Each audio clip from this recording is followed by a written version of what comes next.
I'm one of them people that don't like to be interrupted. I just like to say what. How long is acceptable to not have sex in a relationship? When you enter a relationship, when you come together in a relationship, like the haberdash is like, it's like this.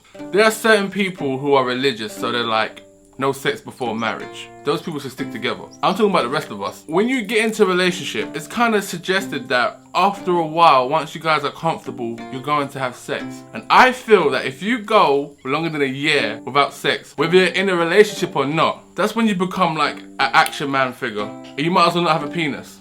Or you become a Barbie doll and just heel over. Like, but it's true. After a year, if you have an anniversary of when you haven't had sex, and you have a party hat and be like, 1 year.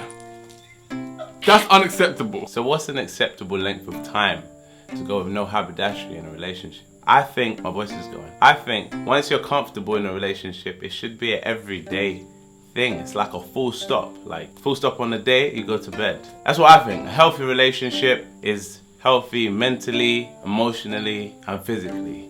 Amen. I can understand the religious side of things, that whole wait until you're married, blah blah blah, but the problem with that is, what if, like, sex is a big part of a relationship. You wait until you get married, you two engage in a dashery and it's dead. You're stuck with each other. You're stuck with dead dashery your whole life. Death do us part. Is that really a situation you want to be in? It's not a situation you want to be in.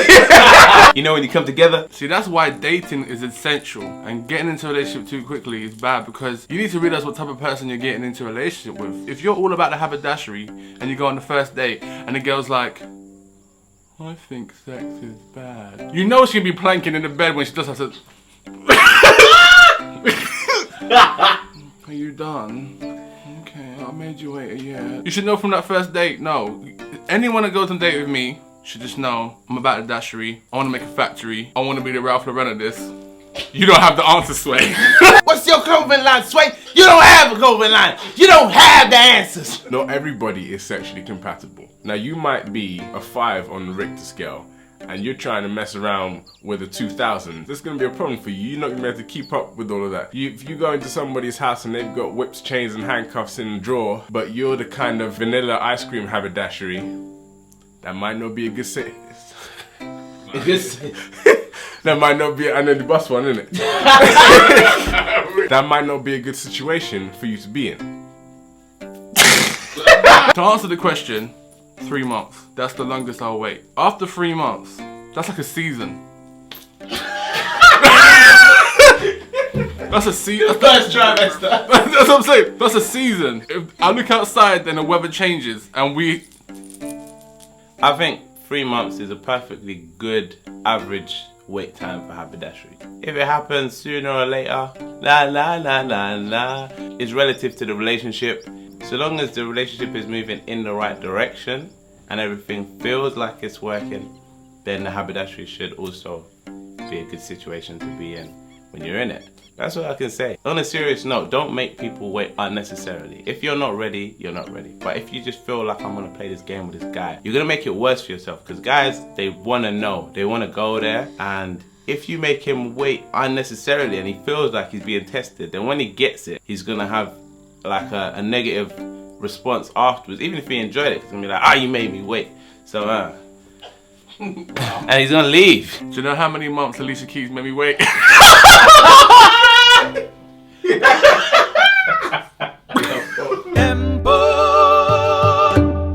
Vanessa VanDyke and the natural hair.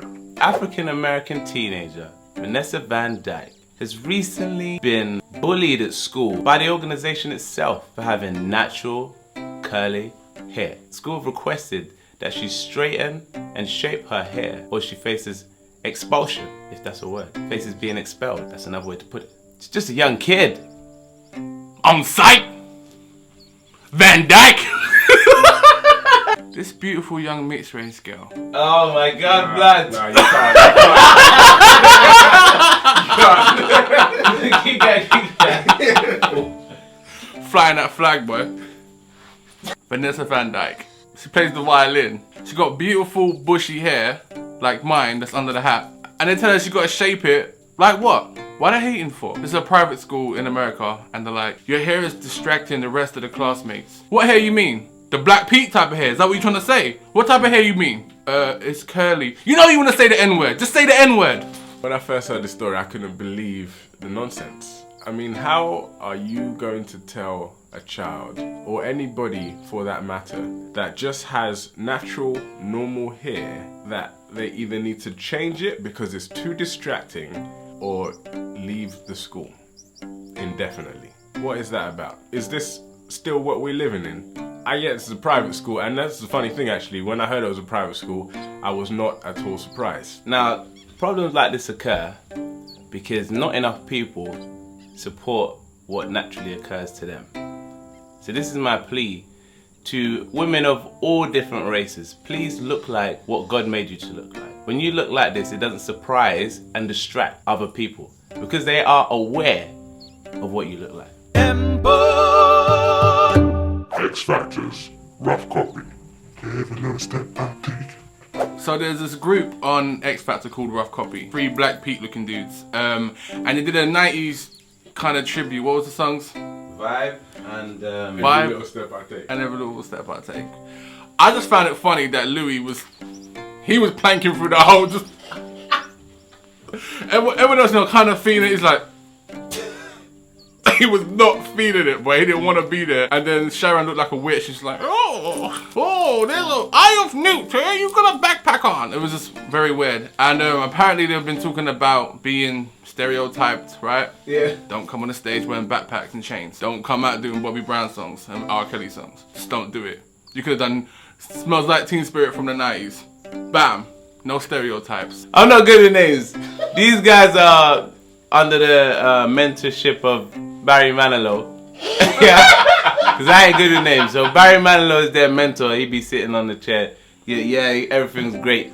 I love you guys' performance, whatever. That guy set them up for failure. Let me tell you from now. Because regardless of the song, like those 90s songs are difficult songs. The way people used to sing back in the day to the way people sing now is completely different. So if you're gonna attempt a song like that, you gotta train for a long time. Because all the songs you've been singing your whole life, as an adult anyway, are not sung in the same way. So you're not gonna have that skill and the fidelity of the vocal cords, and they did not. That's the truth. But when you have backing dancers dressed in yellow and black, and the main act is in black and red, someone just messed up the whole wardrobe. Like those two colors, or those two color schemes, they don't go together. So it was already gonna look poor, even though the routines was dope. I do believe you mean Gary Barlow. Barry Manilow certainly was not in Take That.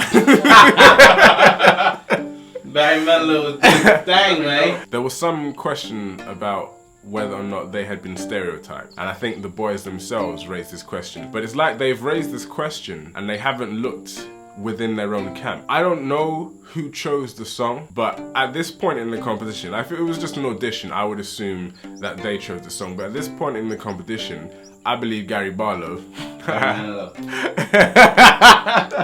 I believe that Gary Barlow was the instigator. And it's like you have an all-black group and you just have to get them to do something black. They couldn't pick any other song. They had to specifically go for 90s themes, Bobby Brown, R. Kelly, and I love those songs.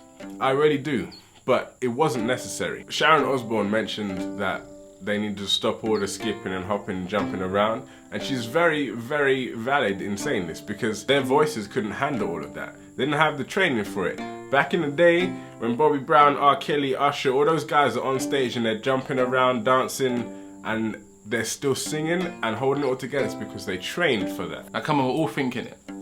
Gary set the bar low.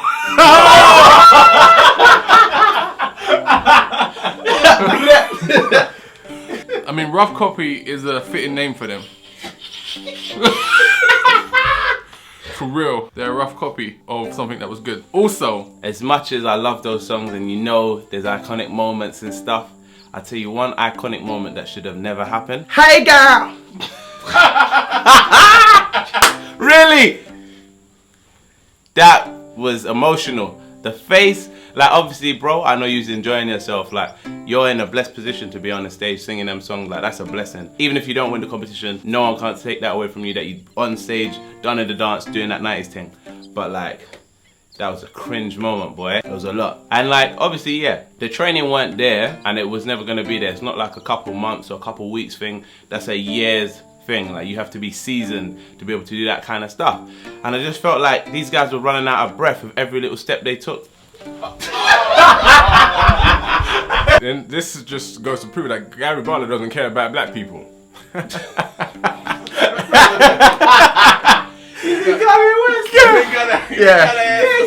Gary Barlow, you ain't got the answers, man. You ain't got the answers. What's your boy group called? Where's Take That Now? No, seriously. I don't know if Koolay mentioned it on camera or when we briefly spoke about this before, but it almost feels like they were set up to lose. They're set up to have a bad performance because there are so many things about that could have been changed, so many things about that could have been done differently. That we've already said they didn't have to pick black songs, they could have done anything. What was it? Was it American Idol? Where there was that Willie Jones, that black boy that came out and he did that country song, Your Man by Josh Turner, and it was this boy's voice was impeccable anyway, but it was just such a surprise to everybody because we have this idea that people who look a certain way must sing, act, and be a specific way, but that's not really how it goes. That is a complete contrast to what we were saying about being natural, isn't it? As I'm saying, I'm realizing the hypocrisy running off my tongue. Just tell women this does not apply. I'm sorry, this is off topic. This isn't even X Factor. Let's just quickly clear up this bit about girls real quick. If I'm approaching you from the back and you look Asian, when I get to the front, you better be Asian. That's what I'm saying. If you got Indian hair and that's all I can see, you better have an Indian face. And if it's Brazilian or Peruvian, just look like what you are. If I'm approaching you from the back and you got Kanos, I want to see a black girl when I get around the front. Unless it's Kanos, you know, with Caucasian hair.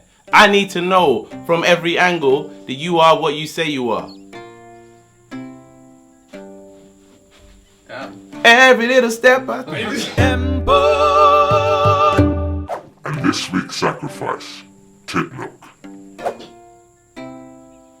Titty milk. This week's sacrifice, yes. There's a picture floating around the internet of a woman squeezing breast milk into a cup of tea. Now, I'm the only one here that thinks she shouldn't be sacrificed because, hey, you're there, you got titty milk, and it's cold outside. There's no milk in the fridge. You got tea, you got cornflakes. You can't have cornflakes with water, so... See, me, I would have put my titty in the freezer for like 5 minutes. Wait, make sure the nice temperature, then make ice cream. That's what I'll be doing. So I don't personally want to sacrifice her, but have you ever drunk titty milk? I'm just putting it out there. So yeah. That's how I know Scru is an overprivileged child. Said you can't drink cornflakes with water. Come on now. How many of you out there have had to have either cereal with water or watered down condensed milk? Remember? It's not our fault your mum didn't have no titty milk at the time. It really put me into a fit of giggles. Because this woman's got a full squeeze on going. Like the cup's there, the concentration is all in her eyes and she's just squeezing it out. It's got 2 spurts and everything. The first question I had to ask myself was, is that her cup? So the best thing about this picture, and you really have got to check it out to understand this whole titty milk situation, is the cup of either tea or coffee, whichever it is, I don't know. It's like, you know when you first pour the milk into the water and then it disperses and you get the milk cloud and then it starts to change the color. It's still in the milk cloud phase, but where not enough milk has entered the cup yet from the breast. So I don't know how long she's been doing it, because you know certain girls, I don't know how much comes out at once with the little, you know, so it's just, I would like to have seen the whole thing, but she definitely needs to be sacrificed because it's crazy. Like, who makes a cup of tea knowing full well you ain't got no milk in the fridge? Or who makes the cup of tea before checking? Like, you don't do that. You look, you're like, oh man, I ain't got no milk. Let me go and knock the neighbors if you're that craving for tea, but you don't think,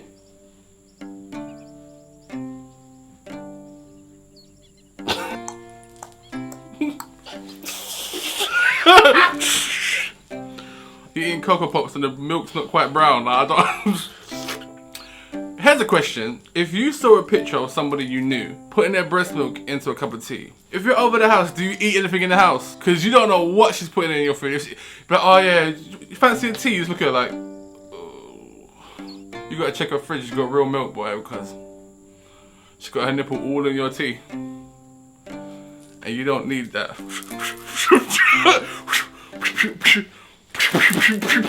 Sorry. You're an idiot.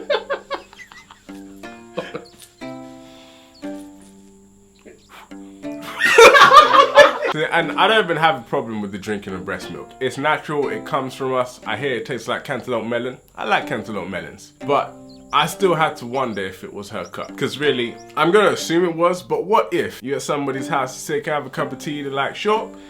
Tea bag, water. No, hold up, what are you doing? What's happening here? That's not the milk I want. Just let me have it straight from the titty. Yeah, I mean, it's crazy. It's crazy to think about that. As people, we're more comfortable to drink milk from a cow, a goat even, and a soya bean than we are to drink milk from another human being, even though that's, you know, what we're reared on. That's what we would have as babies. So I'm just gonna be honest with y'all, since that's what we do here at the temple, you know. Cause where's your clothing line? You don't have dancers. And when I have a woman and she's pregnant and has a baby for me, I'm gonna sample the breast milk. Of course I'm gonna do it.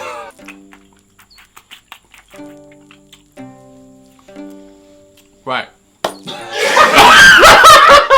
Embarrassing would it be if that's your mum, like you're at the fun fair playing that shooting game with a water pistol. Everyone's like, everyone's just like, and then she wins the teddy bear, like, here you go. So check the link in the description or go to our Facebook group and look at this damn picture and see the levels of wowza. Even if you're gonna put breast milk in tea or coffee, use a breast pump, have it in a bottle, do it the humane way. You know what I mean? The situation doesn't have to be so ratchet. That's what I'm saying.